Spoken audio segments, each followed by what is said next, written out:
बिस्मिल्लाहिर्रहमानिर्रहीम। अस्सलाम वालेकुम नाज़रीन, प्रोग्राम रियलिटी विद शमा में मैं आपके सामने एक बार फिर हाजिर हूँ।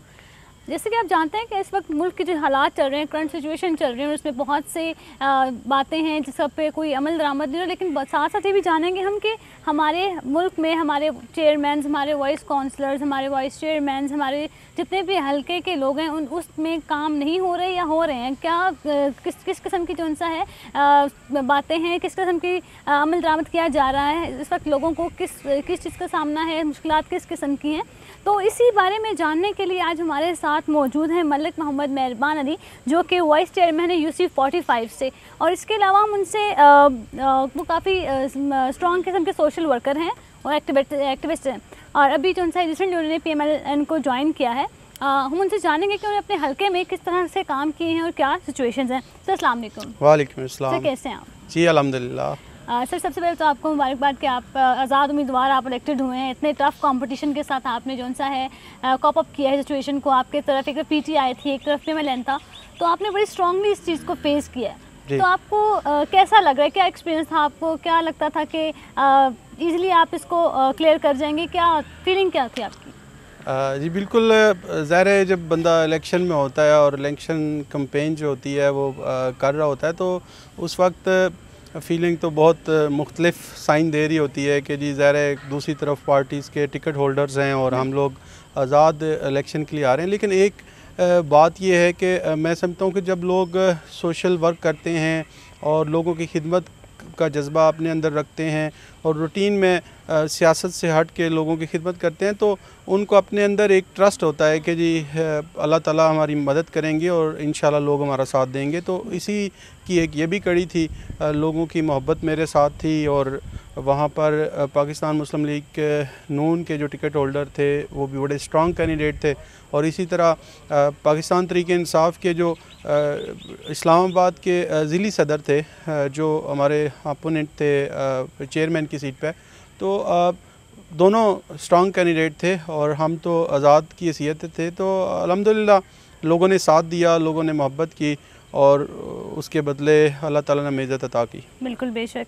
सर आप क्या समझते हैं कि मौजूदा हुकूमत इस वक्त जो है, क्या उनकी कारकर्दगी बेहतर है? लेकिन देखने में काफ़ी आवाम को काफ़ी मसाइल का सामना है, तो आप क्या समझते हैं कि उनकी जो पोजीशन है इस टाइम पे, वो क्या लोगों को हेल्प आउट कर रहे हैं, उनकी कारकर्दगी बेहतर है या नहीं?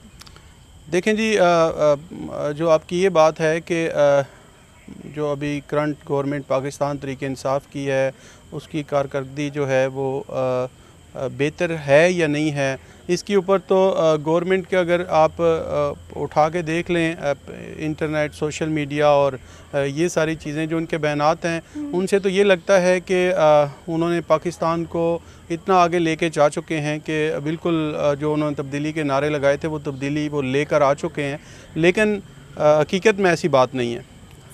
अगर आप ग्राउंड लेवल पर देखें तो जो लोग छोटे लोग हैं, जो छोटा तबके के लोग हैं, जो मज़दूर तरह के लोग हैं, वो भी पूरी तरह जो है वो पिस चुके हैं महंगाई की वजह से भी। और जैसे तरक्याती कामों के नारे लगते हैं, मैंने भी नून लीग ज्वाइन कर ली थी, अब जीतने के बाद हमने पाकिस्तान मुस्लिम लीग नून में चले गए थे। तो जो भी प्रोजेक्ट हमारी गवर्नमेंट में हुए, मोटरवे, हज़ारा मोटरवे की बात कर लें, वहाँ पर ये अपनी तख्तियाँ लगाते फिर रहे हैं कि जी हमारे खाते में ये आ जाए। तो मैं समझता हूँ कि गवर्नमेंट जो है अभी पूरी तरह जो है वो फ्लॉप हो चुकी है, और ग्राउंड लेवल के ऊपर कोई काम उनकी तरफ से ऐसा नहीं हो रहा जिससे लोगों को फ़ायदा हो सके। बिल्कुल। सिर्फ रिसेंटली आपने देखा था उन्होंने टाइगर फोर्स को रीबिल्ड किया उसमें, लेकिन देखने में है कि कोई भी हेल्प आउट नहीं हुई, किसी भी किस्म की जो सा है राशन प्रोवाइड नहीं हुए। उनके बकौल उनके वो तो कह रहे हैं कि हमने प्रोवाइड किया, लेकिन जहाँ तक लोगों के सर्कल में जाके बात चलती है कि उनको इस तरह की कोई भी चीज़ प्रोवाइड नहीं हुई। तो इस बारे में क्या कहेंगे आप? देखें जी, मैं समझता हूँ कि प्राइम मिनिस्टर साहब को पता नहीं क्या सूझी है कि उन्होंने एक नई टाइगर फोर्स लेके आ गए हैं, जो कि अगर देखा जाए तो ना उनके पास कोई ऑफिशियली कोई ओहदा है, ना ऑफिशियली कोई उनके पास कोई ऐसा पेपर है जिससे वो थाने में जाके एसएचओ को कहें कि चलें हमारे साथ फ़लाँ जगह पे करप्शन हो रही है, या फिर किसी भी बाज़ार में जाके किसी शॉपकीपर को कोई लॉ के अंदर कोई ऐसी चीज़ है नहीं जो प्राइम मिनिस्टर साहब ने टाइगर फोर्स बना के लॉन्च कर दी है।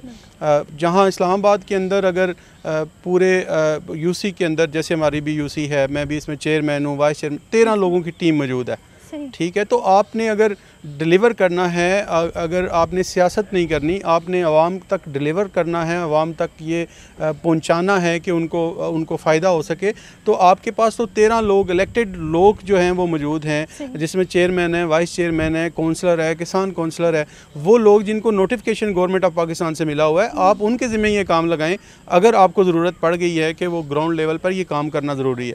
तो टाइगर फोर्स की ऐसा कोई ज़रूरत नहीं थी, और जो टाइगर फोर्स बनी भी हुई है तो वो सिर्फ़ और सिर्फ आप यूँ समझें कि एक झंडा लगाने वाले लड़के हैं तरीके इंसाफ के, कि वो जाके लगा दें जी कि हमारी पार्टी ये कर रही है। अदरवाइज़ टाइगर फोर्स की क्या हैसियत है, मुझे आज तक ये समझ नहीं आया कि टाइगर फोर्स जो है वो ना तो उसका कोई प्रॉपर नोटिफिकेशन है किसी गवर्नमेंट ऑफ पाकिस्तान से कि वो किसी पुलिस स्टेशन पे जाते हैं और एसएचओ को जाके कहते हैं जी कि आप हमारे साथ चलें, फ़लाँ पे करप्शन हो रही, ठीक है। एक आम शहरी की हैसियत से वो एप्लीकेशन दे सकते हैं, अदरवाइज से प्रॉपर नोटिफिकेशन उनके पास नहीं है।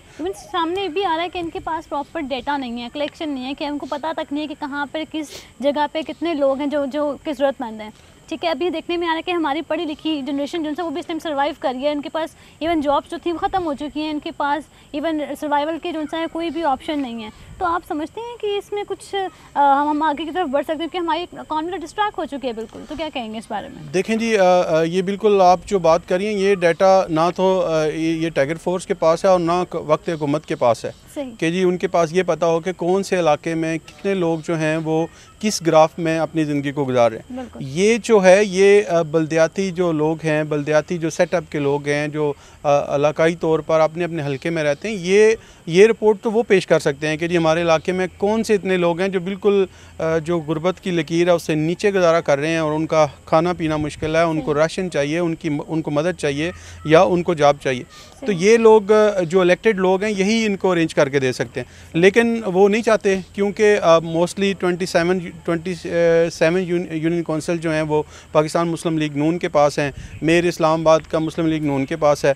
अभी आज बल्कि मैं आज दिन को एक प्रोग्राम में बैठा था तो वहाँ पर मैं ये बात कर रहा था कि आप ये देखें कारस्तानी इस गवर्नमेंट की, हुकूमत पाकिस्तान की और पाकिस्तान तरीके इंसाफ की, कि उन्होंने जो डेवलपमेंट फ़ंड हैं जो पाकिस्तान तरीके इंसाफ ने एक लोकल गवर्नमेंट के ज़रिए जो लोगों के गलियां पक्की करवानी थी, उनकी सीवरेज लाइन का मसला था, उनकी गैस का मसला, तो ऐसे नॉन इलेक्ट लोगों को वो दे रहे हैं, वो उसकी सुपरविजन कर रहे हैं। तो वो मैं समझता हूँ कि कैसे उसको कंफर्म कर पाएंगे कि वो काम उसका मेयार ठीक है कि नहीं है।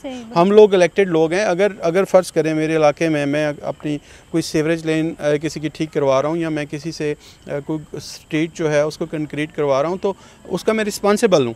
कल मेरे से पूछा जा सकता है कि आप इलेक्ट थे, आपके पास से नोटिफिकेशन है, आपने ये काम करवाया, तो आपने इसमें से कोई करप्शन तो नहीं की, आप इसका जवाब दें हमें कि जी आपने ये काम करवाया। तो यहाँ पर तो वो सवाल ही पैदा नहीं होता। नॉन इलेक्टेड लोगों को खड़ा करके लोगों को खड़ा करके उनसे ये काम करवाया जा रहा है। ये फ़ंड हमारी यूनियन काउंसिल तक तो ज़रूर आए हैं, लेकिन हमारी सुपरविजन में वो नहीं लग रहे, वो उनके अपने चहेतों के कहने पर लगाए जा रहे हैं जी।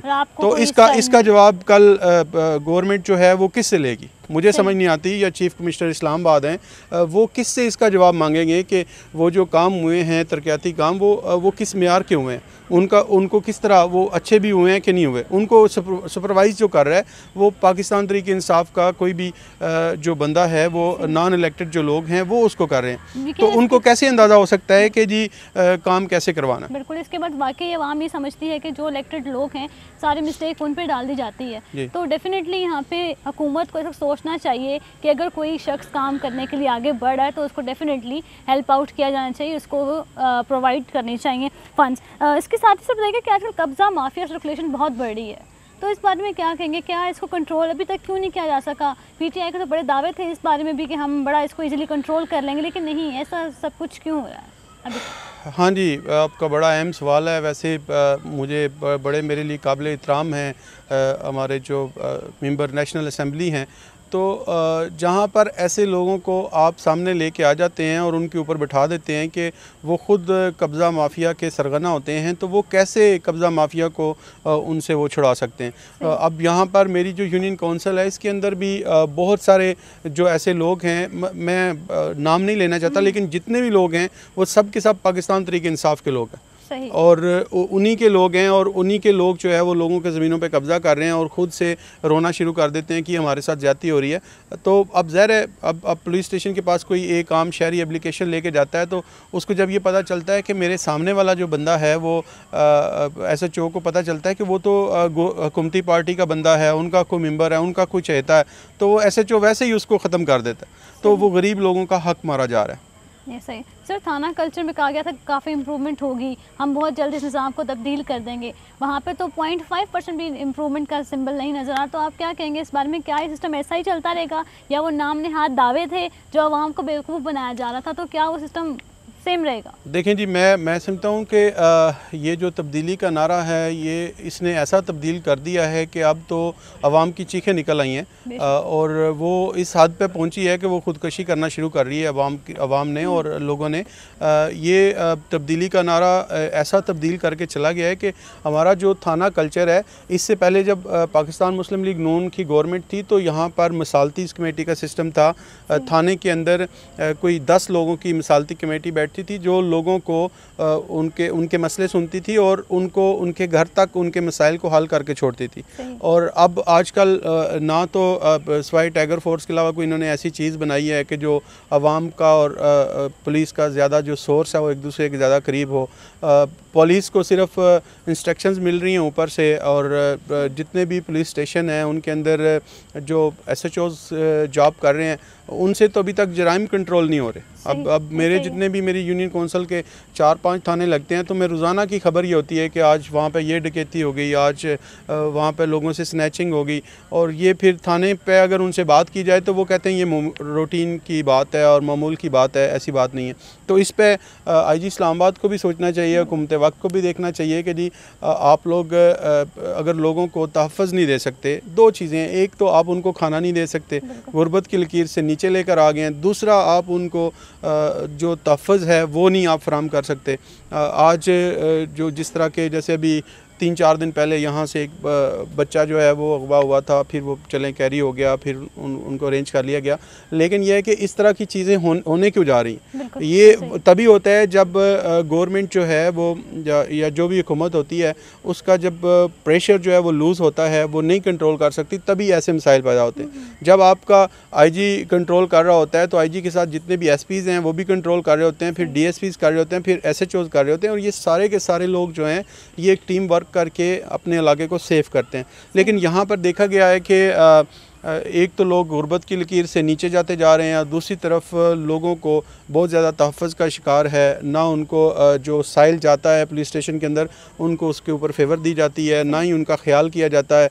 साइल को खड़ा किया जाता है और मुजरम को यहाँ पर कुर्सी पे बिठाया जा रहा है। तो ये नहीं होना चाहिए। साइल जो है वो आपके पास एप्लीकेशन लेकर आया, आप उसकी पूरी बात सुने, उसको रिस्पेक्ट दें और उसका वो काम करके दिखाएँ। तो ये चीज़ें जो हैं ये इस वक्त हुकूमत में चल रही हैं। Sir, who will actually responsible, कौन इसका जिम्मेदार है? आप क्या समझते हैं कि देखिए, क्योंकि हम कहते हैं कि ऊपर से इंस्ट्रक्शंस जाती हैं, फिर आगे जो नीचे का अमला है उसको फॉलो नहीं करेगा, कुछ चंद पैसों पर भी ये लोग बिक जाते हैं। तो क्या समझते हैं कि who is responsible of this? देखें जी, जो ज़िम्मेदार होता है, जिस अदारे का जो हेड होता है वो उसका रिस्पॉन्सिबल होता है। और ये जो आप बात कर रहे हैं कि ऊपर से इंस्ट्रक्शंस आ गई और नीचे उसको उस पर अमल पैरा नहीं किया जाता, तो ऐसी बात नहीं होती। जब अगर आपका कमांडर ठीक है, आपका कमांड करने वाला बंदा जो है उसके पास कंट्रोल मौजूद है, तो ये हो नहीं सकता कि नीचे वाला बंदा जो है वो अपनी मर्ज़ी करे।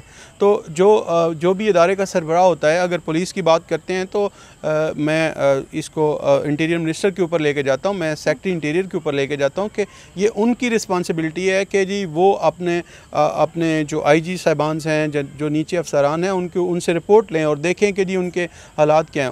उनके तक रिपोर्ट रिपोर्ट ही नहीं पहुंच रही। वो उनके ये जो ग्राफ है जराइम का, अगर आप देख लें पिछले 2 साल पहले का उठा के भी देख लें और आज का भी उठा के देख लें कि जराइम की पोजीशन क्या है।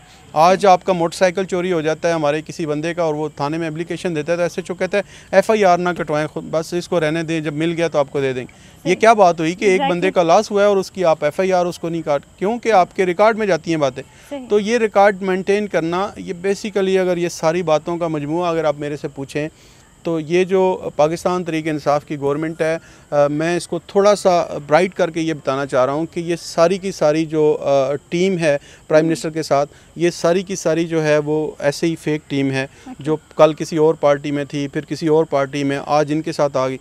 प्राइम मिनिस्टर जो हैं वो तब्दीली का नारा लेकर आए थे और ना तो वो तब्दीली दे सके इस कौम को, और बल्कि तब्दीली के बदले एक ऐसी तब्दीली दे दी कि लोग वाकई मानने को तैयार हो गए हैं कि अब हमें खुदकशी कर लेनी चाहिए। सही सर, अभी रिसेंटली G14 के अंदर 79 लोगों पर जो है तशद्दुद किया गया, ठीक है, अभी तक जो उनसा है उसमें आपने कितना काम किया है, इन लोगों को कितना इंसाफ मिल सकेगा, क्या कहेंगे इस बारे में? हाँ देखिए ना जी, ये भी एक अदारा है, हाउसिंग फाउंडेशन था पहले और फिर इसको प्राइम मिनिस्टर ने हाउसिंग अथॉरिटी बना दिया है। और हाउसिंग अथॉरिटी जो है वो एक अदारा है, हम उसको एग्री करते हैं और हम अदारों का तहफ़्फ़ुज़ भी चाहते हैं। हम नहीं चाहते कि अदारों के साथ टकराव हो, लेकिन यहाँ पर सिचुएशन थोड़ी मुख्तलिफ है। यहाँ पर हुआ ये है कि ये जो हाउसिंग अथॉरिटी है, इन्होंने लोगों के जो घर हैं जो वहाँ पे वो बरसों बरस से रह रहे हैं। मैं रात को एक मीटिंग में बैठा हुआ तो मुझे पता चला कि जो उनको 3 दहाइयाँ हो गई हैं, उनके ख़ानदान जो हैं परदादा से लेके अब तक वो लोग रह रहे हैं। तो उनको हाउसिंग फाउंडेशन का एक कमीशन जो है वो जाके ये लिख के दे रहा है एक कागज़ के टुकड़े पे कि जी आपका घर यहाँ पे फेक बना हुआ है, आपने तो कल बनाया। अब उनके पास इसका एविडेंस मौजूद है। कल मैं DC इस्लामाबाद को मैंने ये सारी रिपोर्ट पेश की है। मैंने उनको बताया कि एक बंदे का अगर घर का बिजली का बिल एक एविडेंस है कि उसने 91 या 81 में उसने अपने घर की बिजली लगाई है, तो उसको आप कैसे कह सकते हैं कि वो जो है वो फेक है। तो ये अदारा जो है ये बेसिकली ख़ुद खोखलेपन का वो अदारा है जो हाउसिंग अथॉरिटी है। इनके पास सिर्फ़ और सिर्फ ये है कि जाएं, लोगों को बुलडोज़ करें और घर गिरा दें और हम अपनी जो है वो लिस्ट बना के दे दें। इसके ऊपर तो हुकूमत वक्त को सोचना चाहिए।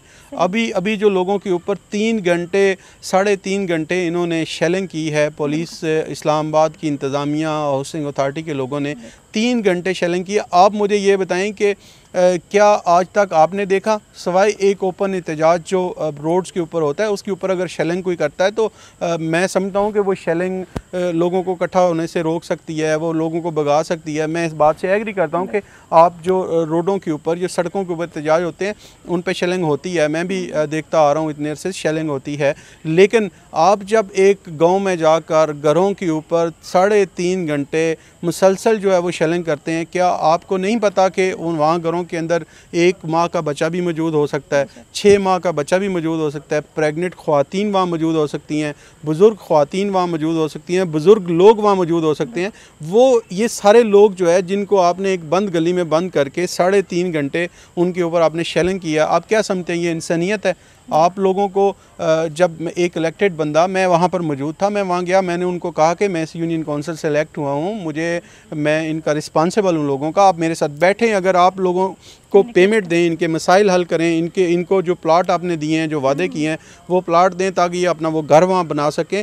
जो इन लोगों को आपने पेमेंट देनी है वो पेमेंट दें, मेरे सामने उनको पेमेंट दें, इन कैमरा उनको पेमेंट दें, इन कैमरा उनको प्लाट्स अलाट करके दें और फिर आप अपना कब्ज़ा ले लें। आप ऐसे ये कहते हैं कि जी हमें ये कब्ज़ा दे दिया जाए, हम यहाँ पर बड़े महल तमीर कर लें, हम ये प्लाट जो हैं बड़े बड़े लोगों में, ब्यूरोक्रेट्स में और जजेस में तकसीम कर दें और ये लोग जो हैं फिर बार बार धक्के खाते रहें। तो ये बहुत बड़ी ज़्यादती और जुल्म इस्लामाबाद के अंदर हुआ और मैं समझता हूँ कि ये हुकूमत वक्त को इस पर सोचना चाहिए। और इसके साथ साथ एक इतनी खूबसूरत बात और हैरानकुन बात भी है, आप सुन के हैरान होंगी कि ये जो हलका है जिसमें 3.5 घंटे बंद गली में शेलिंग हुई है, ये हलका एक वफाकी मिनिस्टर का है। अच्छा। वो यहाँ से MNA इलेक्ट हुए हैं, असद उमर साहब। अच्छा। और वो पाकिस्तान तहरीक इंसाफ के की पर्सन है। मैंने उनको 12 दफ़ा एहतजाज के अंदर 12 दफ़ा मीडिया के ज़रिए मैंने उनसे हाथ बांध के रिक्वेस्ट की कि जनाब असद उमर साहब, मैं ये नहीं कहता कि आप इन लोगों को गलत तरीके से किसी अदारे से पेमेंट करवा दें। मैं ये कहता हूँ कि इन लोगों का जो हक़ है, अगर ये राइट पे हैं तो आप इनके साथ खड़े हैं और इनको हक़ दिलवाएं।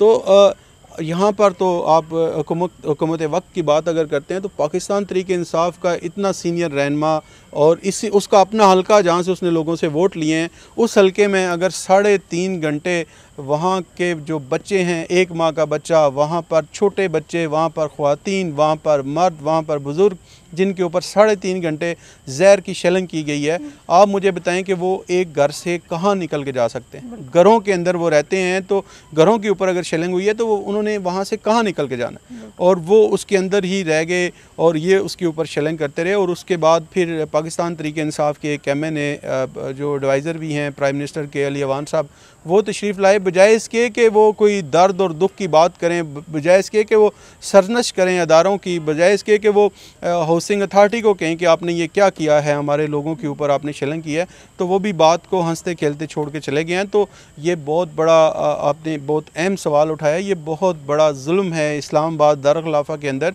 यहाँ पर अगर लोगों को इंसाफ नहीं मिल रहा तो ये पाकिस्तान तहरीक इंसाफ कहाँ पर इंसाफ बांट रही है, ये मेरी समझ से बात। बिल्कुल।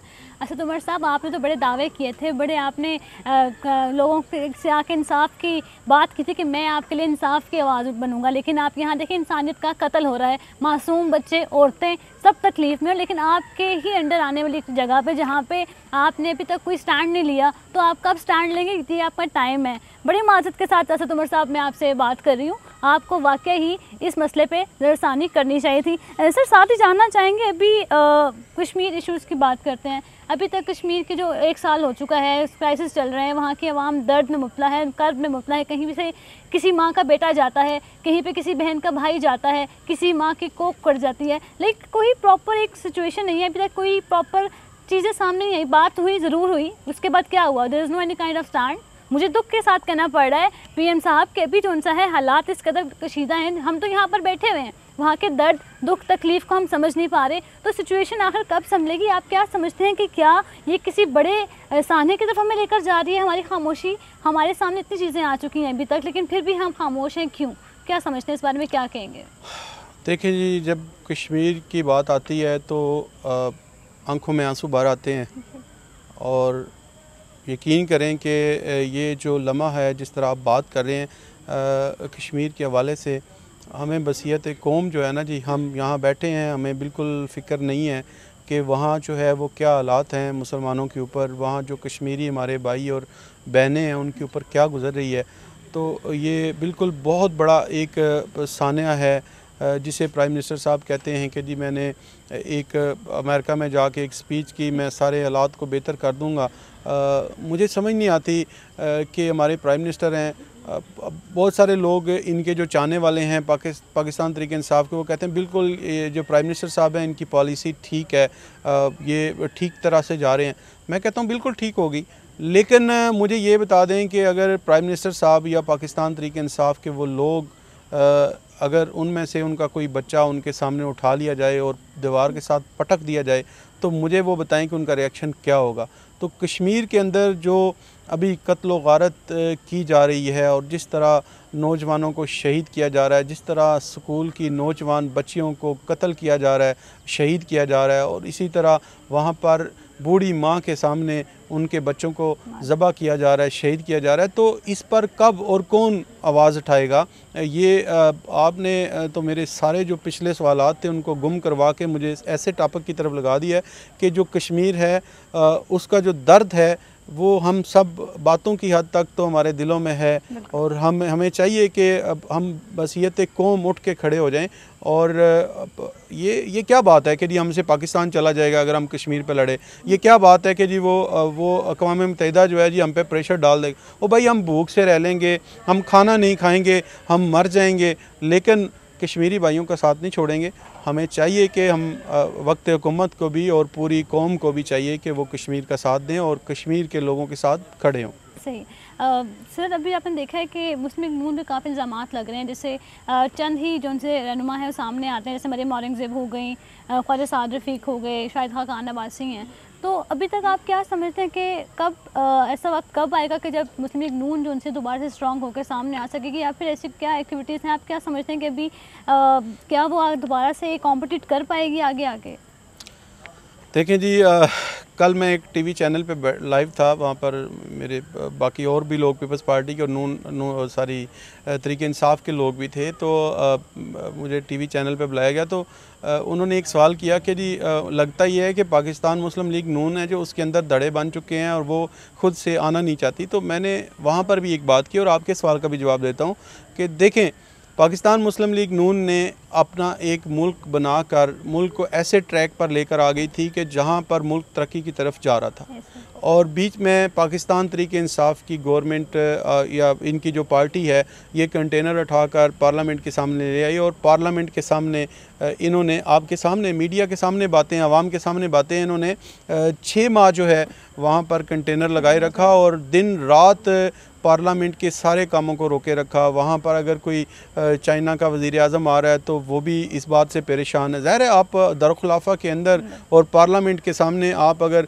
इस तरह का तमाशा करते हैं तो दूसरे जो ममालिक हैं वो आपकी तरफ नहीं आते और इकानमी नीचे जाती है। लेकिन उसके बावजूद हमने जो डिलीवर किया, पाकिस्तान मुस्लिम लीग ने जो डिलीवर किया, वो अब कौम को याद आ रहा है कि वाकई एक ऐसा लीडर था जिसने मुल्क को आगे राह की तरफ गामजन किया था। आज अगर आप ये बात करते हैं कि जी हम दोबारा आ सकते हैं कि नहीं, देखें जी, हम पाकिस्तान मुस्लिम लीग नून जो है वो आवाम की आवाज़ है, और आवाम की जब भी आवाज़ निकलती है तो वो पाकिस्तान मुस्लिम लीग नून जो है वो इक़्तिदार में होती है और इंशाल्लाह होगी इक़्तिदार में।